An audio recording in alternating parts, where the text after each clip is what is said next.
In 1869, the first Transcontinental Railroad was completed across the United States. Official history tells us it was built to connect the nation, to speed commerce, and to unite isolated settlements across the vast American interior. But here's what the numbers show. In the decade after completion, the Transcontinental Line carried an average of 150,000 passengers annually.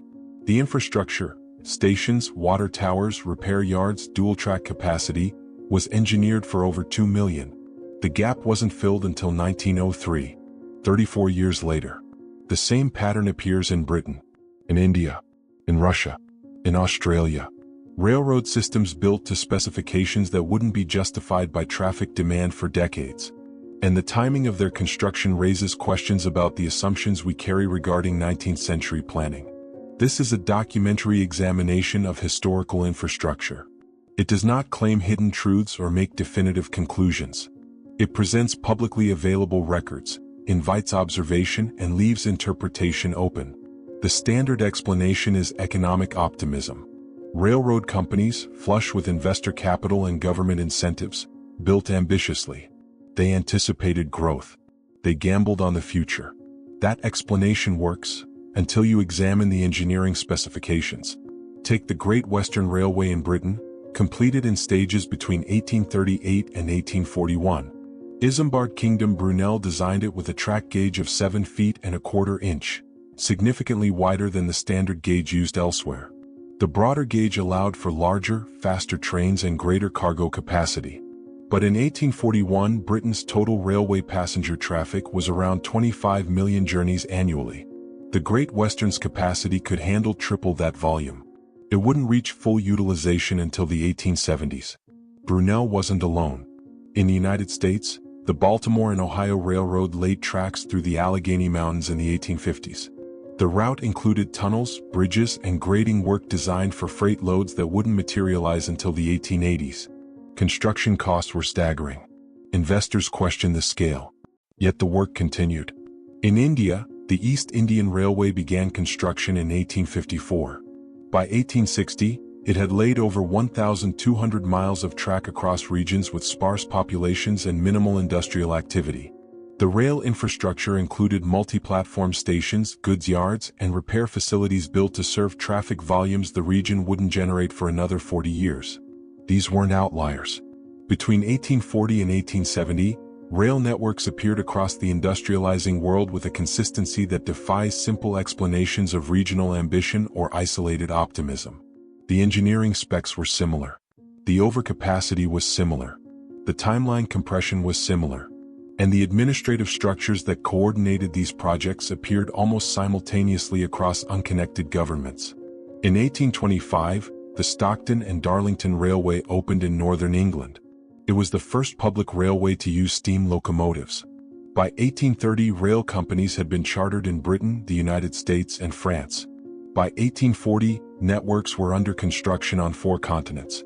The speed of diffusion is remarkable but not impossible. What's harder to explain is the uniformity. Track gauges varied, yes, but the organizational models didn't.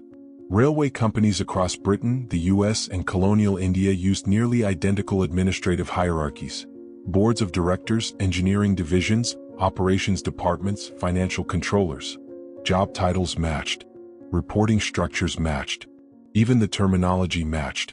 This level of institutional similarity typically emerges over generations, through exchange, adaptation, and gradual refinement. But in the 1830s and 1840s, it appeared fully formed. Consider the paperwork. Railway construction required surveys, land acquisition, parliamentary or congressional approval, engineering contracts, labor coordination, and material logistics. In Britain, the railway mania of the 1840s saw over 200 companies file incorporation documents within a 5-year span. The documents were structurally identical. Clauses, sections, legal language, even formatting. The same pattern appears in American railroad charters filed between 1850 and 1865. Despite being drafted by different legislators in different states, the charters share a template-like consistency. Templates require prior models. Where did the model come from? The engineering itself tells a similar story. Rail systems built between 1840 and 1870 included features that wouldn't be operationally necessary until decades later. Passing loops for trains that didn't yet run frequently enough to need them, reinforced bridges designed for locomotive weights that didn't exist in service, station platforms long enough to accommodate trains that wouldn't operate until the 20th century. The Chicago and Northwestern Railway, chartered in 1859, constructed grain elevators along its route capable of storing 500,000 bushels. At the time, the region's annual grain production was under 100,000 bushels. The elevators sat half-empty for years. In Australia, the New South Wales Government Railways began construction in 1855. The network included marshalling yards, maintenance depots, and signal infrastructure designed for traffic levels the colony wouldn't reach until the 1890s. These weren't mistakes. The engineering was precise. The construction was deliberate. The scale was intentional. But the justification, the economic or logistical need, lagged decades behind. And then there's the timing. Between 1816 and 1870, the world experienced what historians call the Second Industrial Revolution. Steam power, mechanized manufacturing, urbanization, and transportation infrastructure all accelerated simultaneously. The acceleration was global. But the starting conditions were not. Britain had coal, capital, and a centuries-old maritime trade network. The United States had vast land and decentralized governance. Russia had neither industrial base nor capital markets. India was under colonial rule with minimal infrastructure. Yet between 1850 and 1870, all four regions built rail networks using comparable engineering standards, similar administrative models, and nearly identical overcapacity. The timing raises questions about coordination, inheritance, and the mechanisms by which complex systems propagate across disconnected regions. The United States offers the clearest view of the pattern. In 1830, the country had 23 miles of operational railway track. By 1860, it had over 30,000 miles. By 1870, more than 50,000. The construction happened faster than the population could justify it. In 1850, the American Midwest, Ohio, Indiana, Illinois, Michigan, Wisconsin, had a combined population of roughly 5 million people. The region's railway mileage that year exceeded 3,000 miles. That's more track per capita than Britain had at the height of its railway mania. The track wasn't built for existing demand. It was built for demand that hadn't yet materialized. The Erie Canal provides context. Completed in 1825, the Erie Canal connected the Great Lakes to the Atlantic Ocean via the Hudson River. It was an engineering achievement, 363 miles long, 83 locks, hand-dug through wilderness and bedrock.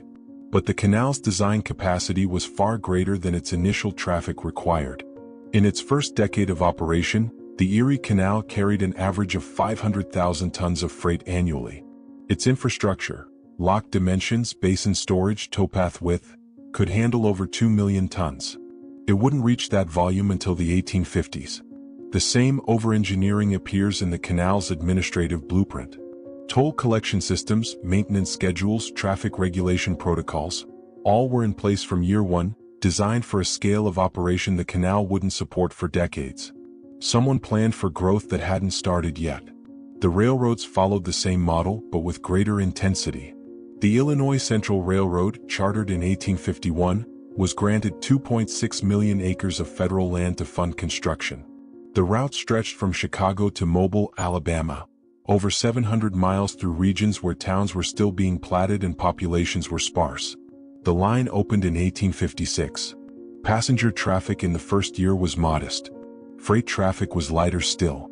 Yet the infrastructure included multi-bay engine houses in towns with populations under 1,000, freight depots with covered platforms designed for simultaneous loading of 6 trains, water towers with 50,000-gallon capacity serving routes where 2 trains passed per day, telegraph lines running the entire length of the system, operational before most towns along the route had telegraph offices. This wasn't optimism. This was over-preparation on a scale that suggests prior knowledge of future requirements. Britain shows the same dynamic but with tighter timelines. The Great Western Railway wasn't just overgauged. It was overstationed. Brunel designed the line with intermediate stations every 8 to 12 miles. In the 1840s, this density made little sense. Most stations served villages with populations under 500. Passenger traffic was light. Goods traffic was lighter. But the stations weren't built for 1840s traffic. They were built with platforms long enough for 8-carriage trains, goods sheds with capacity for bulk freight handling, and administrative offices for station masters overseeing complex scheduling. That infrastructure wouldn't be justified until the 1870s, when suburban commuter traffic and industrial freight transformed the operational model. The same pattern repeats across the Midland Railway, the London and Northwestern Railway, and the Northeastern Railway. Stations built in the 1840s and 1850s, operationally underutilized for decades, then suddenly matched to the traffic they were always designed to handle. It's as if the builders knew what was coming. The administrative structures deepened the puzzle. In 1840, the British Parliament established the Railway Department within the Board of Trade. Its purpose was to regulate safety, monitor construction standards, and oversee operational compliance. The regulations were extraordinarily detailed. Track gauge specifications, signal placement, bridge load tolerances, employee training requirements, accident reporting protocols. These weren't iterative regulations refined over years of trial and error. They were comprehensive from the start. The same year, the United States saw the formation of multiple state railway commissions. Massachusetts, New York, and Pennsylvania each created regulatory bodies with nearly identical mandates: inspect construction, enforce safety standards, collect operational data. The commissions used the same reporting templates, the same inspection checklists, the same classification systems for accidents, delays, and mechanical failures. This level of institutional uniformity doesn't emerge independently. It suggests a shared template, something pre-existing, adapted, and deployed across jurisdictions that had no formal coordination mechanisms. The storage and logistics infrastructure follows the same logic. In the 1850s, grain elevators began appearing along American railway lines in the Midwest. These weren't simple barns. They were mechanized vertical storage facilities with steam-powered conveyor systems, weighing stations, and loading chutes designed for rapid bulk transfer. The first elevator in Chicago, built in 1848, could process 1,000 bushels per hour. The city's annual grain receipts that year were under 80,000 bushels. By 1860, Chicago had a dozen elevators with a combined capacity exceeding 6 million bushels. The city's grain traffic in 1860 was just under 3 million bushels. The infrastructure consistently ran ahead of the demand. And the elevators weren't isolated installations. They were networked. Grain moved from farm to local elevator, then to rail, then to terminal elevators in Chicago, Buffalo, and New York. The system required standardized grading, uniform pricing, and synchronized logistics. That level of coordination doesn't happen organically in a decade. It requires planning, infrastructure investment, and institutional frameworks that predate the operational need. Water infrastructure tells a parallel story. In the 1860s, American cities began installing pressurized water systems with cast iron mains, distribution networks, and reservoir capacity far exceeding their populations. Philadelphia installed a system in 1865 designed for 800,000 residents. The city's population was 565,000. It wouldn't reach 800,000 until 1880. New York's Croton Aqueduct, completed in 1842, delivered 90 million gallons of water per day to a city consuming 30 million. The excess capacity sat idle for years. Then, as populations grew and industrial demand increased, the systems filled to their design limits, decades after construction. The same overengineering appears in Britain's municipal waterworks, constructed between 1840 and 1870 with capacities that wouldn't be justified until the turn of the century. Whether this reflects inheritance of prior infrastructure, convergent development driven by shared knowledge, or coordinated planning enabled by mechanisms we no longer recognize, the pattern remains consistent. The railway networks weren't just overbuilt. They were over-systematized. By 1870, rail companies in the US and Britain used standardized timetabling formats, unified ticketing systems, and interconnected routing that allowed passengers to transfer seamlessly between independent companies. This required negotiation, coordination, and technical standardization across competitors. It also required something else, a mental model of how the system should function at scale before that scale existed. The infrastructure was built for a world that hadn't yet arrived. And when that world did arrive, the infrastructure was waiting. The term Tartaria doesn't appear in 19th century railway documents. It appears on maps. Between the 16th and 19th centuries, European cartographers labeled the vast interior of Asia, from the Caspian Sea to the Pacific, as Tartaria or Grand Tartary. The term was geographic, not political. It described a region, not a unified empire. By the 1850s, as European powers expanded colonial knowledge and Russian surveys mapped Central Asia in detail, the label disappeared from official maps. But in recent years it has returned, not as geography but as interpretation. Modern discussions of Tartaria use the term as shorthand for a question. What if the infrastructure we attribute to 19th century industrial expansion was not entirely new? What if some portion of it, administrative models, engineering templates, storage systems, transport networks, was inherited, adapted, or rebuilt from something earlier? Three interpretive models emerge. The first model accepts the standard timeline but emphasizes forgotten coordination. It suggests that industrial-era planners had access to institutional knowledge, prior surveys, or administrative blueprints that allowed them to build at scale immediately. This knowledge may have come from earlier commercial networks, colonial administrations, or pre-industrial governance structures that left limited written records. The second model points to material inheritance.